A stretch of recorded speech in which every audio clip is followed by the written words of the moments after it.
Pause करके एक बार आप क्वेश्चन थोड़ा बहुत ज़रूर अटेम्प्ट कर लीजिएगा। इसका आंसर आएगा सेकंड ऑप्शन, दैट इज़ 4। कैसे आएगा? क्वेश्चन को कई तरीके से किया जा सकता है। ज़्यादातर लोग इसे क्वाड्रेटिक इक्वेशन की हेल्प से करेंगे। ऐसे नहीं करना है आपको। यहाँ पर 2 रेजिस्टेंस हैं तो क्वाड्रेटिक इक्वेशन की हेल्प से हो जाएगा, बट अगर 3 या 4 रेजिस्टेंस हो गए दैट टाइम ये मेथड वैलिड नहीं होगा। इसे करना है आपको AM और GM और HM, इसका कंसेप्ट होता है उसकी हेल्प से। उससे ये फ़ायदा होगा कि चाहे कितने भी रेजिस्टेंस हो सारे ही आप आसानी से डील कर ले जाओगे। इवन आंसर देखते ही आ जाएगा, नेक्स्ट टाइम से आपको सॉल्व करना भी नहीं पड़ेगा। तो पहले मैं आपको थोड़ा सा AM GM HM इसका कंसेप्ट एक्सप्लेन कर देता हूँ, फिर उसे यहाँ पर यूज़ कर लेंगे। यहाँ पर GM की ज़रूरत नहीं पड़ेगी, AM और HM ये जानना होगा। मान लेते हैं कि हमारे पास में 2 नंबर हैं, एक है 3 और दूसरा है 6। आपने AM निकालना है। AM निकालने के लिए क्या करते हैं, सारे नंबर्स को जोड़ के जितने नंबर्स हैं डिवाइड कर देते हैं। HM निकालने के लिए क्या करते हैं, पहले ये देखते हैं नंबर हैं कितना। यहाँ पे 2 नंबर हैं तो जितने नंबर है उतने लिखेंगे। यहाँ पे 2 नंबर है तो 2 लिखा है, 3 होंगे तो 3। फिर जोड़ देंगे नंबर्स को, नहीं ऐसे नहीं जोड़ेंगे, रेसिप्रोकल करके।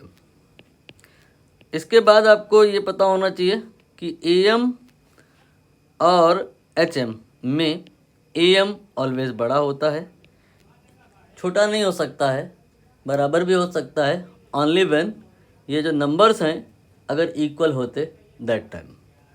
सपोज़ करिए हमारे पास में 2 नंबर्स हैं, एक R1 है और एक R2 है। हमें इनका AM निकालना है, तो ये कैसे आएगा, दोनों को जोड़ दीजिए, इसके बाद में 2 से डिवाइड कर दीजिए। HM कैसे आएगा, जितने नंबर्स हैं 2 नंबर हैं तो 2 लिखा जाएगा, फिर इनको जोड़ देना है, नहीं ऐसे नहीं जोड़ना है, रेसिप्रोकल करना है और फिर जोड़ना है। अब इसके बाद में इस वाली इनइक्वलिटी में वैल्यूज़ पुट कर देनी है, किसकी और किसकी, AM और HM की। AM की वैल्यू आएगी, एक काम आप पहले ही कर सकते हैं, बाद में भी कर सकते हैं, मैं पहले ही कर ले रहा हूँ कि जो R1 प्लस R2 है ये R1 और R2 का सीरीज़ इक्विवेलेंट है, so you can write RS/2। और यहाँ पे ये जो आपका लिखा है HM, इसे आप थोड़ा सा रीअरेंज करें और जैसे मैं लिख रहा हूँ वैसे लिखें, 2 multiplied by 1/R1 plus 1/R2। तो ये जो ब्रैकेट में ये जो कंटेंट मैं हाईलाइट कर रहा हूँ ये R1 एंड R2 के पैरेलल इक्विवेलेंट को रिप्रेजेंट करेगा। ये आ जाएगा 2RP, ठीक है। तो अब आप इस इनइक्वालिटी में क्या करेंगे, AM और HM की वैल्यू रख देंगे, तो क्या आ जाएगा, लेट अस सी। AM के स्थान पर आपने RS/2 रखना है AM की जगह पे, और HM की जगह पे 2RP रखना है। अब आप यहाँ से कह पाओगे कि जो RS/RP होगा that will be greater than और इक्वल टू 4 होगा। RS को ही इन्होंने S कहा है, हम भी चलिए वही कह लेते हैं, और RP को इन्होंने P कहा है, हम भी वही कह लेते हैं। तो S/P ग्रेटर देन और इक्वल टू 4 आ जाएगा। S/P यहाँ से आप अगर देखो तो ये N के बराबर है, N ग्रेटर देन और इक्वल टू 4। ये आपके पास में जो कहानी आई है इससे ये साबित हुआ कि N की वैल्यू या तो 4 होगी या 4 से कुछ ज़्यादा, लाइक 5, 6, 7, 8, है ना। तो मिनिमम वैल्यू क्या हो जाएगी, समझ गए होगे, मिनिमम वैल्यू 4 हो जाएगी। आंसर आ गया है।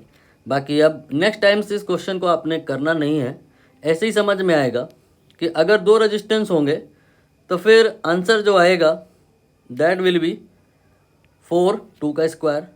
3 रेजिस्टेंस होंगे 9, 4 रेजिस्टेंस होंगे, जितना भी रेजिस्टेंस होगा स्क्वायर ऑफ दैट आंसर आ जाएगा। और ये होगा कब, जब सारे ही रेजिस्टेंस इक्वल होंगे।